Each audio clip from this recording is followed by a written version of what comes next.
It is a busy time of session when we are in conference committee meetings, so some of our members are in those meetings. So appreciate your attention today.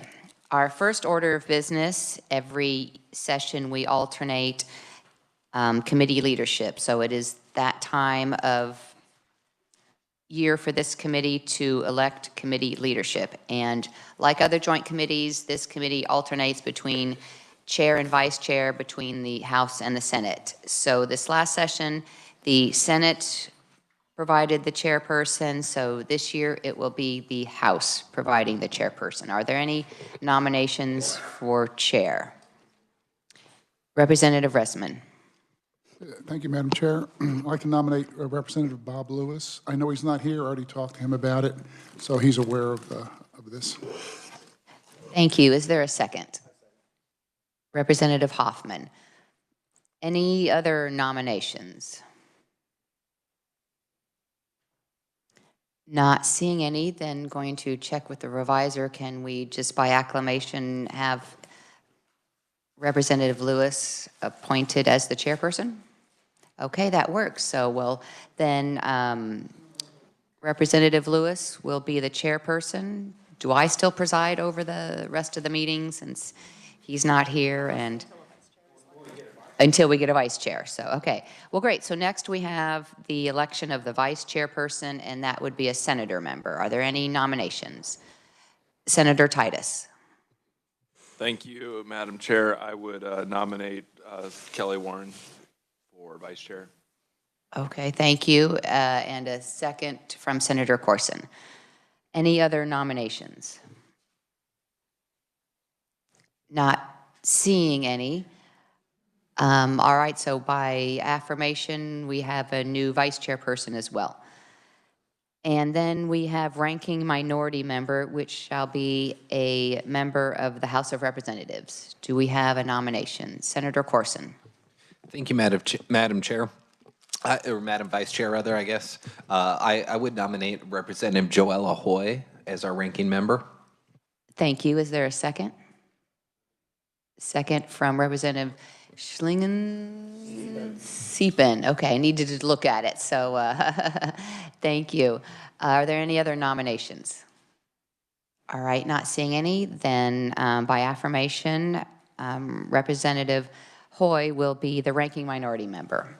So with that then, thank you everyone for your attention there. And our next committee business is committee discussion on proposals for the 2025 interim study. Do we have any other proposals? Committee, there is a document at your desk that is the annual report, which we're not going to take up now, but do we have any, is this the list of recommendations from the interim? Okay, there we go. So you do have the annual report, which is the list of recommendations from the interim committee to the 2025 legislature. You'll see that there, and there's no proposed legislation that came out of the interim committee report. So do we have proposals for the 2025 interim study? Yes, Representative Hoy. Thank you, Madam Chair. I have, on behalf of Senator Faustido, Senate Bill 255, an act concerning the Second Look Act. Would like to see if we could do an informational hearing or just get some more discussion around that. Thank you. We will, unless there's objection, we will add that to the consideration for the list of interim committee study. Yes, Representative Hoffman. Thank you, Madam Chair. So we had a bill this year that would reinstate, or well, would continue some of the fees that the judicial has for surcharges, things like that. It's actually didn't go anywhere. We're putting it into the budget for 1 year. So I think that we should have a discussion on at least those fees, but maybe a broader discussion on judicial fees, court fees, and whether some of them need to be reduced and looked at, because those are going to need to be renewed, and we kind of held it off for a year to do that so we could have this discussion.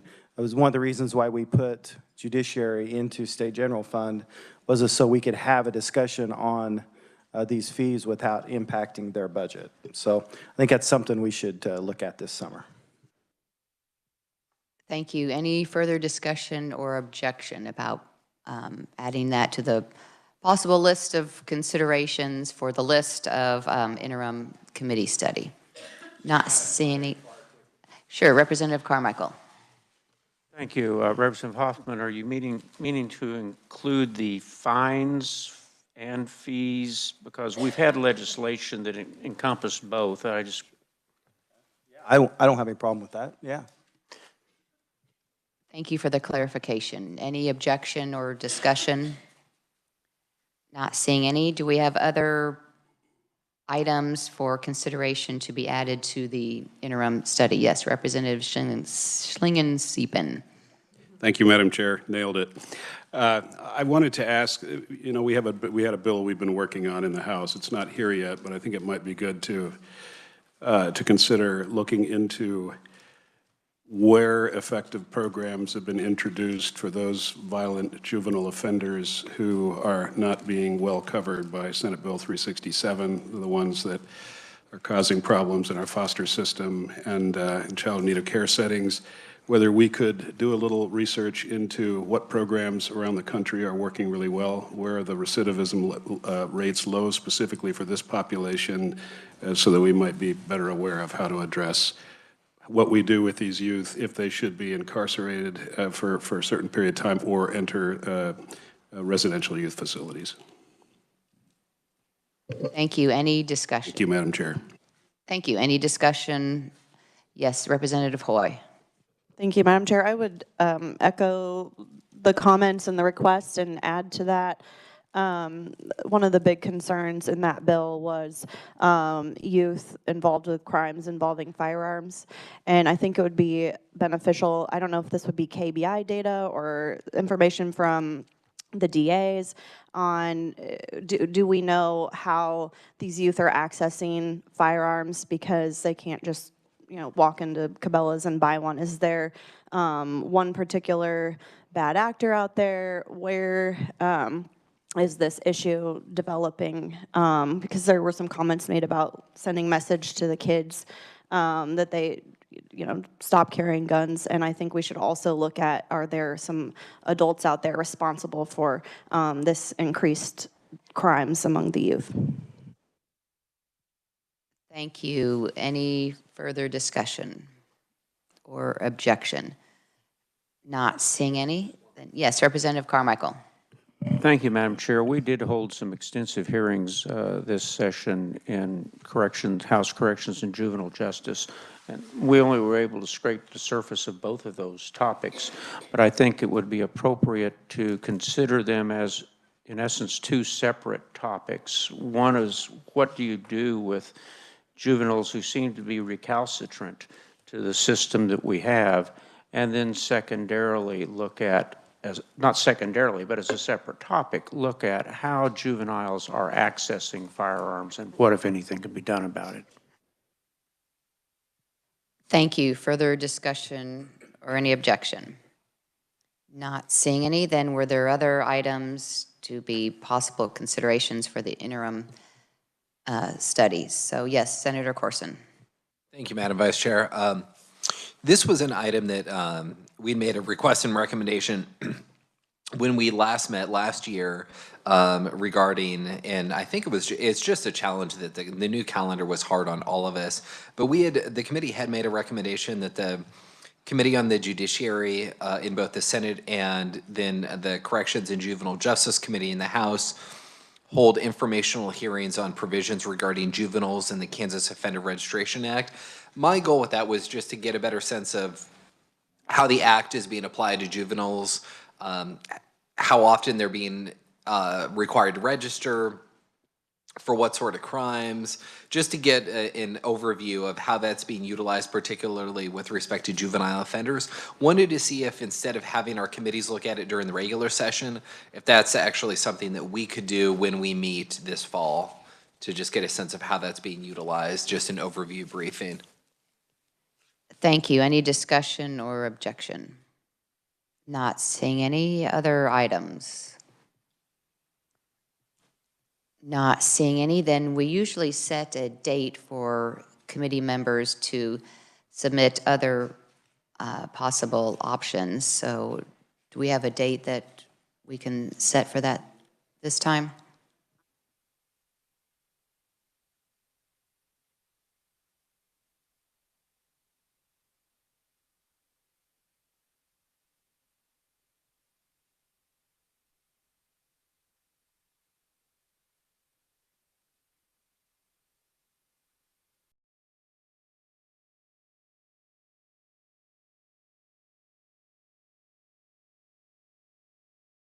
So part of the issue is we don't know when the LCC and when they need all the requests for interim meetings, when that deadline is, but the revisers have shared that to be safe and making sure that we can get our requests in time to the LCC, let's have all those further requests for possible interim committee study.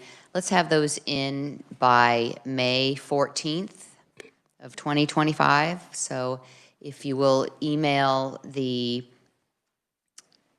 leadership of the committee as well as the reviser, that would be helpful. So May 14th. Okay. Any other business that we need to make sure we take care of today? Okay, then want to thank everyone for their attention and their work today, and make sure you get any other requests in by May 14th. So thanks, everyone, and keep busy. It's a busy week for the legislature. So with that, then, the meeting is adjourned.